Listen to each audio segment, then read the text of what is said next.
Mesdames et messieurs, bonjour. Ce matin, je vais répondre à la question d'une dame. Elle a posé la question de savoir qu'est-ce que c'est qu'une expertise judiciaire et en quoi consiste l'expertise judiciaire. Merci madame pour cette question. L'expertise judiciaire, c'est quoi? Il faut savoir que dans le cadre de la procédure pénale, il peut arriver des situations où le juge, tout juge, et en particulier le juge d'instruction dont il est question ici, n'a pas de réponse parce que ces questions qui sont posées ou cette situation ne relève pas du domaine du droit. C'est-à-dire que c'est un domaine qui n'est pas du domaine de la compétence du juge d'instruction. La compétence du juge d'instruction, c'est tout ce qui concerne le droit. La compétence de tout juge, c'est tout ce qui concerne le droit. Or, le juge est confronté à une situation qui ne concerne pas le droit. Donc, c'est une situation d'ordre technique qui a besoin de réponses. Et donc, l'expertise va permettre au juge d'instruction de trouver les réponses à la situation qui est posée, mais à travers une autre personne. C'est-à-dire, c'est une personne qui n'est pas le juge d'instruction, qui a l'expérience, qui a la compétence, qui va aider le juge d'instruction à résoudre le problème qui lui est posé. Donc, l'expertise consiste simplement, pour le juge d'instruction, de trouver des solutions, des réponses à une situation qui lui est posée à l'extérieur de lui-même. Des situations qui est posées qui ne concernent pas le droit et de trouver quelqu'un qui va l'aider à répondre à ces questions-là. Et cette personne, c'est l'expert. Donc, l'expert, c'est la personne qui est choisie pour faire l'expertise, qui est une personne qui a de l'expérience, une personne qui a la compétence et la connaissance dans un domaine déterminé. En ce moment, le juge d'instruction qui est confronté ou le juge qui est confronté à la situation qui lui est posée va se tourner vers cette personne-là et lui demander de l'aider à répondre aux questions qui sont posées, qui sont soulevées, pour l'aider à résoudre le problème qui est posé. Donc, l'expert, c'est toute personne qui a l'expérience, qui a la connaissance dans un domaine hors du droit. Et donc, lorsque une question d'ordre technique est posée, le juge d'instruction ou le juge va se tourner vers cette personne-là pour lui demander de l'aider à trouver les solutions à ce problème. Alors, lorsque le juge d'instruction veut nommer un expert, il va rendre une ordonnance de nomination d'expert. Donc, dès lors qu'il rend l'ordonnance, il va informer le procureur de la République, il va informer les parties, c'est-à-dire l'inculpé et la partie civile. Mais il faut savoir que le procureur de la République, l'inculpé ou ne peuvent pas contester la décision de nomination d'experts.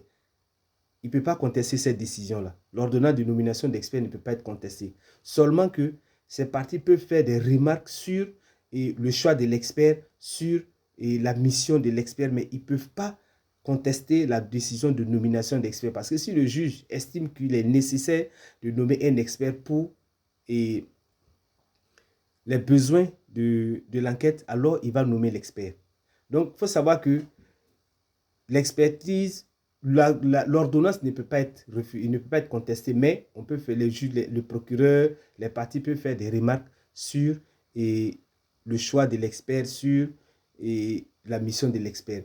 L'expert est choisi sur la liste établie par le ministère de la Justice. Voilà, ce sont eux qui sont considérés comme des experts judiciaires. Il y a une liste qui est préétablie par le ministère de la Justice et qui est mise à la disposition de tous les magistrats qui peuvent choisir les experts dans les différents domaines. Mais il peut arriver des moments où l'expert ne fait pas, la question n'est pas forcément une question dont on peut trouver un expert sur la liste des experts. Alors, de manière exceptionnelle, la loi permet au juge, à tout juge ou même au juge d'instruction, de choisir un expert qui n'est pas sur la liste des experts. En ce moment-là, cet expert-là va prêter serment devant le juge. Et s'il ne peut pas prêter serment physique, il va faire un serment par écrit. Alors, il faut savoir que le procureur, l'inculpé, la partie civile peuvent demander au juge d'instruction de faire une expertise. Mais il faut savoir que le juge d'instruction n'est pas tenu de faire l'expertise. Il peut refuser, mais s'il refuse, il va motiver sa décision de refus. Et l'expert qui est nommé peut entendre tout le monde. Mais s'il veut entendre l'inculpé, il est obligé d'entendre l'inculpé en présence du juge d'instruction. Et c'est le juge d'instruction qui pose les questions. Sauf de manière exceptionnelle que le juge d'instruction peut permettre à l'expert d'entendre et poser des questions, d'entendre l'inculpé en dehors du juge. Sinon, l'inculpé, lorsqu'il s'agit de l'inculpé, alors le juge d'instruction est présent avec l'expert et c'est le juge d'instruction qui pose les questions. Mais lorsqu'il s'agit d'une expertise médicale qui concerne la médecine, la loi permet à l'expert d'entendre l'inculpé en dehors de la présence du juge d'instruction et en dehors de la présence de même de l'avocat. Donc, le médecin peut entendre la personne en dehors du juge d'instruction et en dehors de l'avocat. Ce sont sûrement des questions d'ordre professionnel pour le secret professionnel. Alors, le médecin peut le faire. Il peut arriver des fois où le procureur même souhaite participer, assister à l'expertise. Alors, dans ce cas-là, le greffier du juge d'instruction va informer le procureur 48 heures avant l'expertise. Et s'il ne le fait pas, alors il peut être condamné à payer une amende civile qui tourne entre 50 000 francs à 500 000 francs parce qu'il a refusé, il a oublié d'informer le procureur 48 heures avant le début de l'expertise. À la fin de l'expertise, l'expert va déposer son rapport et il peut arriver des fois où le juge d'instruction va nommer plusieurs experts. Ou bien il peut arriver que l'expert qui est nommé soit à son tour confronté à une question, à une situation qui n'est pas de son domaine. Alors, le juge d'instruction va lui permettre, en ce cas-là, de choisir un autre expert pour l'aider dans sa tâche. Et ce nouveau expert qui est choisi, le nouvel expert qui est choisi va prêter serment devant le juge. Et quand il finit son rapport, il va remettre à l'expert qui va joindre ça au rapport même de l'expert qui a été nommé premièrement, qui va déposer ce rapport-là au juge d'instruction. Et s'il y a plusieurs experts qui ont été nommés par le juge d'instruction sur une situation, si ces experts-là donnent un avis conforme, c'est-à-dire s'ils sont d'accord sur ce qui a été dit, alors ils vont